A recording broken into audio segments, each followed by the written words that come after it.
Hello, hello. It is Websy Wongi here. I hope everyone is doing well.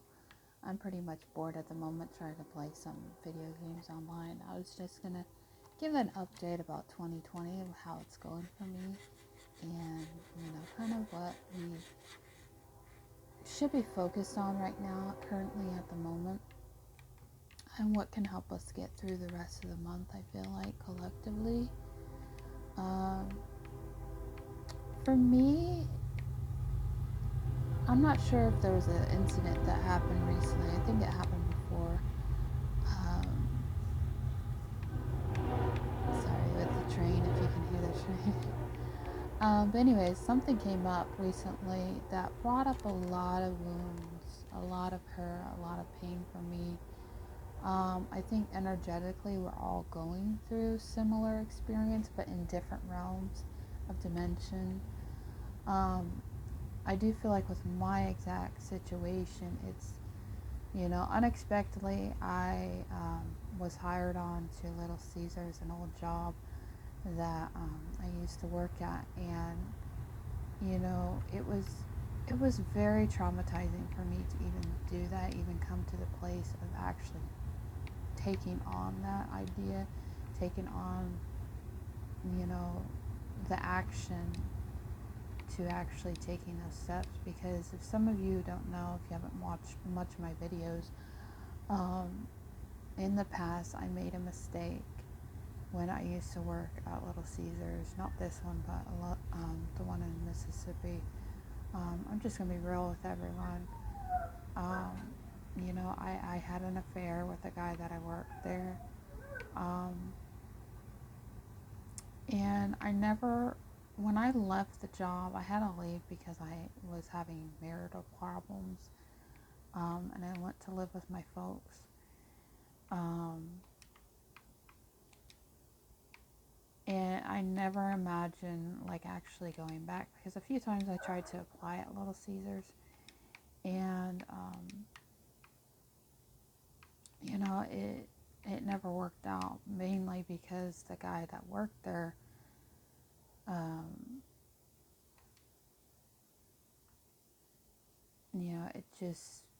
it didn't work out, because either he would have to leave or I would have to take his position. Basically, what the one guy said. And to me, it was so hard. It was so hard going with years of not being able to work. I know I told in my recent video that I started working at, a Labor Day place, where it's daily labor.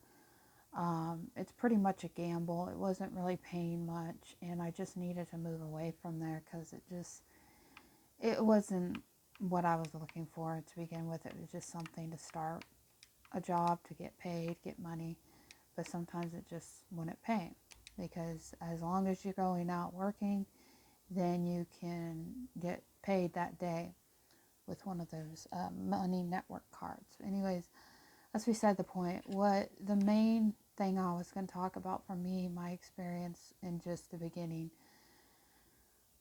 of 2020, I do feel like in my current relationship, there were things that brought up a lot of questions, which I'm not really going to get into. But after that happened, there was an incident that happened, a situation, um, something brought to my attention that was out of my control, but it hurt. It brought up a lot of these past wounds, and a lot of it happened on the day that I started the first job at Little Caesars. Um, and it got me in a spiral, because I was supposed to go to work that day, and I actually, went to work and everything, but it was really hard. It was hard. These past few days I've been, trying to process everything. And I don't really like to talk about my personal issues, but I wanted to share it just as someone's been through the experience, or they're just wondering how to deal with it. I'll just give briefly that my fiance had a dream of having an affair. And I know a lot of people have this weird maybe sexual dreams, and they wonder what the heck, I wasn't even thinking about that person. And I know in my heart that I love my fiance, and I don't feel like he's the type of guy just to do that. I know certain people, they have a lot of desire and passion, and how their mind plays tricks on them, how their consciousness, basically what I mean, but like how you can get in your subconscious about things and then dream it, you know what I mean? And it really brought up these wounds of my past cheating. Like I said, I don't feel like personally it was an attack of some sort. I just felt like it could be an outside attack, but I feel like it was a wound that pointed its ugly face to remind me.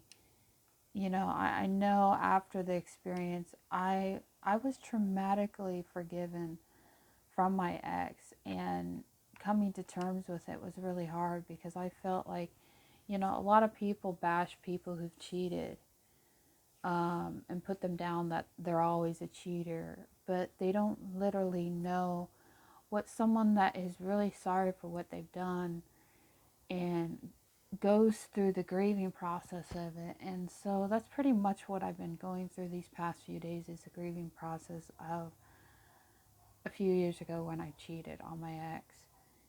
And for my fiance to have a dream like that, it really opened up me to really heal myself in some way, and to realize that it's showing up maybe in my reality, because I started questioning, like, did somehow I manifest this? Did somehow he manifest it? Because I know how our minds work. We have fantasies of some sort, and I don't think it was so much his desire for that, and he doesn't want that. I think it was just more of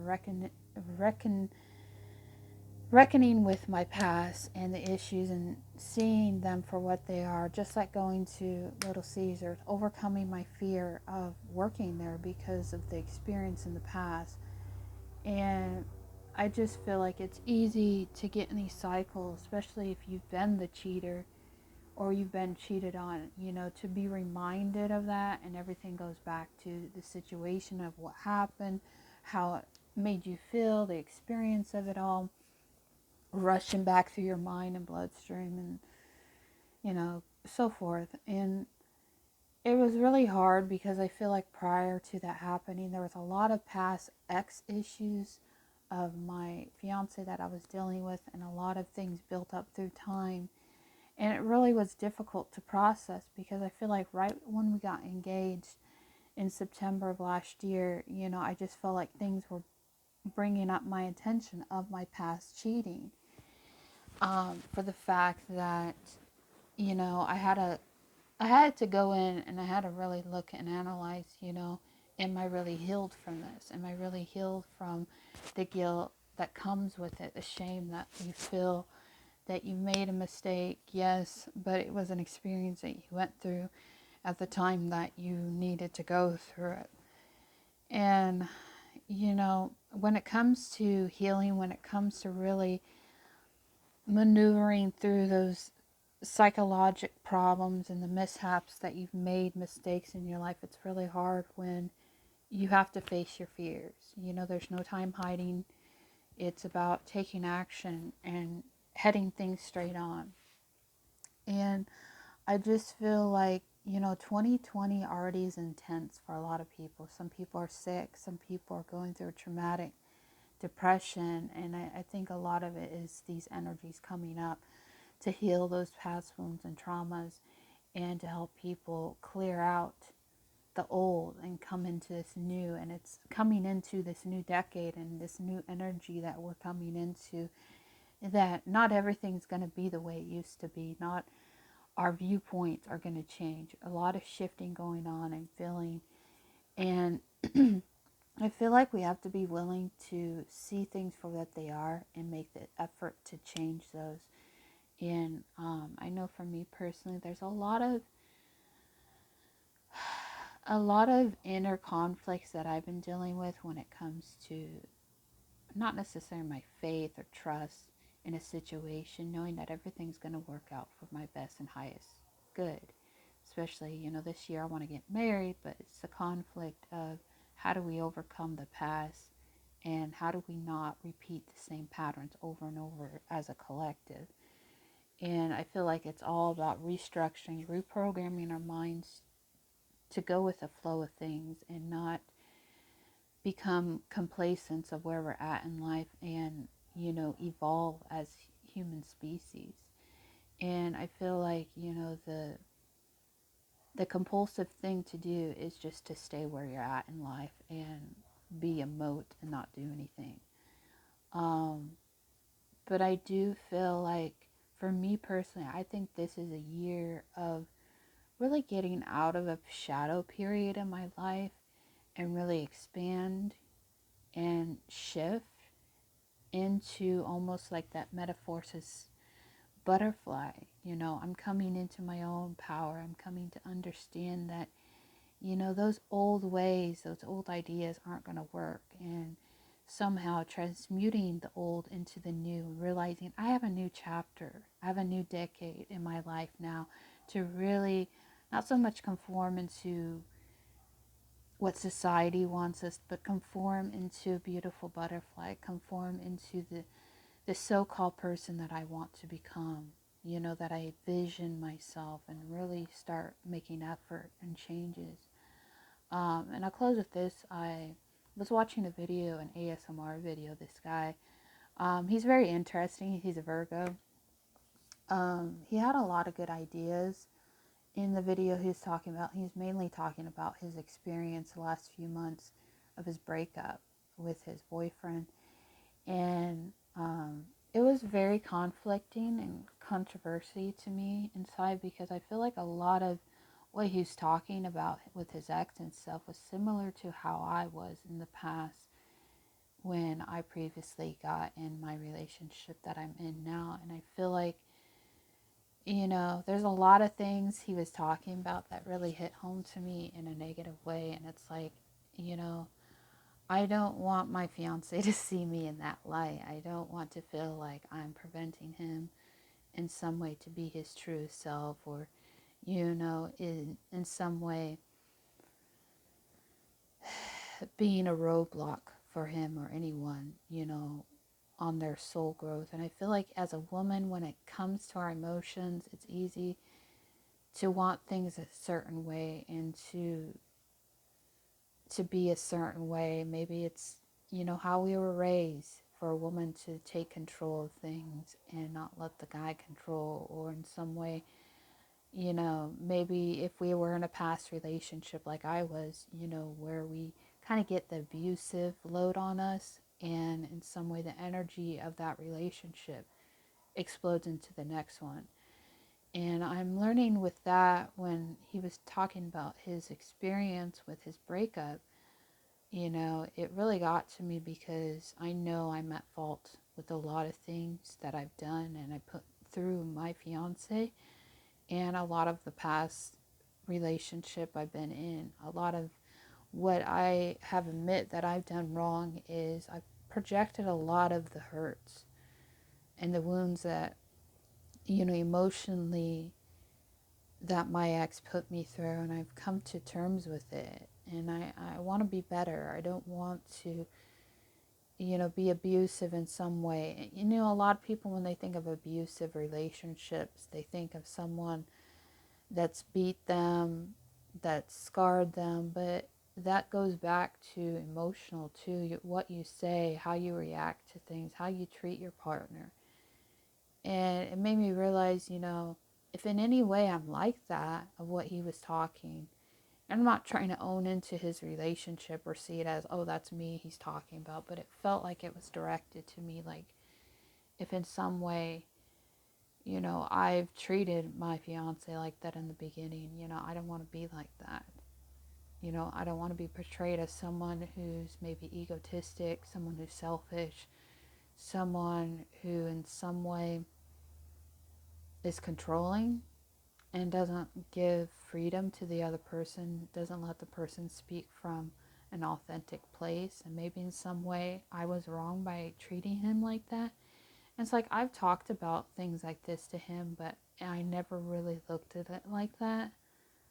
And I'm thinking of talking to him about it, because it's like I don't want him to feel like that. And I know recently, I've talked about a few things with him that I do want to do better, and a lot of it has to do with my jealousy, has to do with him having friends that are opposite sex. And I feel like that in itself you have to really work through if you want to change, and it's really hard to comprehend and really talk about. But I know that it's something that this year I'm going to have to work through and be willing to say it's okay. Just because he's talking to a female doesn't mean I have to belittle him in some way or make him feel insignificant and small, like it's a harmful thing to talk to someone. Like it just like, please. It's like, let him be, But I feel like a lot of these past issues, with family related and friends and stuff, I felt like they were taking more attention. And I felt like in some way, I wasn't letting him be him. And I was putting up blocks for him that he may have felt at fear or attacked, like, I can't do this because I don't want to hurt her ego or get in the way of her emotions or let her emotions high. And it's like I do sense that from him from time to time. I get jealous or I get envy is something, I explode, and I really shouldn't. But it's all about trying to be real, trying to be honest with yourself, and knowing that you have the power to change your ways. And you don't have to come from a place of fear or making yourself feel like insignificant. And I feel like too, a lot of mine is, I portray maybe I have issues with certain things or my emotions get the best out of me. And it's coming from a place of real authenticity and, working through the problems in your relationship and saying, hey, I know I've done a lot of things in the past. I know I've said a lot of things and acted in such a way that I really shouldn't have, as, a partner, as your future wife. And it's like, I don't want to be like that. I don't want to make you feel smaller than what you already feel like in some way, and in some way feel cryptic by it or paralyzed by it. And, really talk to him and say, I'm sorry, and do the best I can to change my behaviors. Because I feel like there's a lot of things I'm dealing with that I really shouldn't let what I'm feeling prevent him from doing things, prevent him from feeling more freer than what he should be feeling in some way. Giving him that space, that time, and holding space for him in some way. And just letting him be free, and not be so controlling, not feel like I have to have control in that aspect of the relationship. But, it's kind of like a bird in a cage. Do you really want to see a bird flock around, try to move, maneuver, and they can't really be free to who they really are if they always feel like they're walking on eggshells, or if they always feel like in some way you're invading their space? And I feel like it really goes back to communication. And I feel like there have been really good times with me and my fiance where we do have really good communication. And then there's other times where it's hard to get through to each other. And I feel like, in some way, am I blocking him for his happiness to succeed in some way? So it's like, I'm doing everything I can personally to work on myself and to work on these insecurities that I have when it comes to jealousy, envy, a lot of these aggressions that I portray on him and think that it's not okay, but it's not me. I mean, a lot of the problems is me, but to not so much project on him. Just because I'm insecure doesn't mean I have to prevent him from doing anything or prevent him to actually be comfortable with what he's doing. It's like I'm invading him from, you know, to be free in some way from, my issues. And it's like, I noticed yesterday, and I'll try to close with this. Yesterday, I was, I know the thing's done. I was watching a TikTok, and usually it's really hard, especially when it comes to Instagram. media where it feels like you have to compete. And I know a lot of people say, don't compare yourself with people. Well, it's kind of hard when you still have that inner voice, that inner child, the unknowing where somehow you're smaller and insignificant and not good enough, and you see all these people perform in a certain way or dynamic or take certain pictures or selfies, and it really gets to your inner child at war and say, well, why can't I look like that? Why can't I perform like she? But in some way, like how I am, I look at it like a challenge. Like if I know someone is dressed better, talks better, acts better, I try to go full force and take that as a challenge. But I know in some way that's not right. But it's like you're using your insecurities and turning them around and making them a PowerPoint instead of a power struggle. And it was really hard because it triggered my own self. I seen a TikTok. She's speaking intelligent. She looked good. And it just really made me want to shut down. But it's like I try to focus on other things like Crash Bandicoot, and not so much in the space of, hey, why can't I do this? Why am I not like that? Blah, blah, blah. And it's retraining your brain to be okay.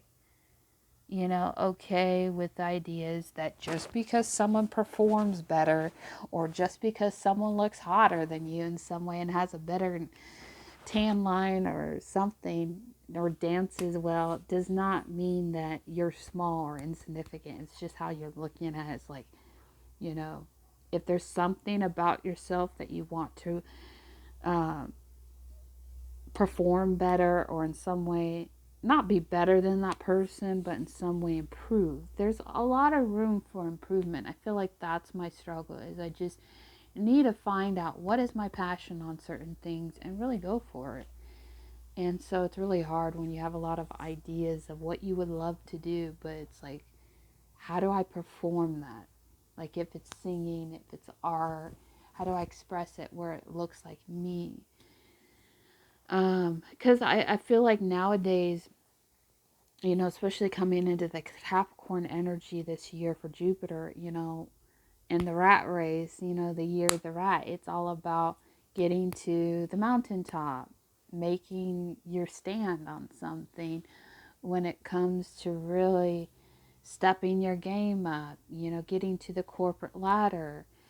But I feel like a lot of people put down themselves, and I'm there too, where it feels like, why can't I do this? Well, if there's something that you want to try on, or is there something you want to do, like cosplay, like something I've been wanting to do for a long time, because it does seem like it would be something that I would feel comfortable with doing and expressing myself through photos and not so much a model, but you know what I mean, that kind of way of doing things, just to express myself because I've always been had an interest to take pictures, selfies, and stuff, and some way be a model because it's like I want to be able to express myself through many things, art, music, and stuff, but just haven't really found exactly what is my thing to work on, But it's really hard, and I've been learning about like with social media, it causes a lot of insignificancy when you're on there all the time, like Instagram and TikTok, because you see a lot of people who look good or perform better in some way, and it really steals you in some way where it's like just because they're doing this, and you have to remind yourself, tell yourself, just because Susie can twerk like a good model out there doesn't mean, in some way it's a way to improve, but it's just there's this feeling I get like when I see someone who's more competitive than me in some way, or just they perform well, and I compare myself and look at myself, say, what the fuck's wrong with me? Why can't I have bigger boobs like her, like a model or something, a porn star or something? It's like, what's wrong with me? Oh my God. And get all stressed out. But I think it's about managing your time on social media and limiting your time. Don't always feel like you have to check up on your followers and check up on those you follow, and just realize that there's always room for self-improvement. It's just getting ourself, stuck on our insecurities and not doing anything to improve. I think that's the thing I'm trying to point out on in this video. But yeah, it's been really hard. I feel like the starting point of 2020, a lot of issues have been coming up, I feel like, for the collective of us. But it's just trying to make one day at a time and not trying to let our fears prevent us from moving forward. But like I said, this is a year of action. This is a year about, you know, becoming a better version of ourselves, taking time for ourselves, loving ourselves completely. Um, it's been really hard too, and I'll close with this. I know I said that a few times, but I mean it. I promise. Just keep on listening. Um, but yeah, yesterday I wrote my second chapter in my book, and it's really hard and conflicting because I'm talking about the inner child. It's pretty much about, the inner God and goddess within us. And it's really hard at this part because it's about the inner child, and I feel like that's something I've been, being elaborated on when it comes to healing those wounds, healing yourself in some way, and not living based off of the ego so much. I mean, the ego is not necessarily a bad thing. It's about when you're living based off of that fear mentality, that's when it becomes a problem. It's there to remind you, but it's not there to operate fully functioning, because when you're not in your highest self or your higher consciousness per se, then it's like you're living off their fear, and it's like, how are you actually supposed to come out of that? You have to ask yourself. So there's a lot of undoing patterns and really looking at 2020 as a way to escape from those patterns and really start rebuilding your life and shaping your life into, you know, I guess the avatar protocol. I don't know why that came up in my main protocol.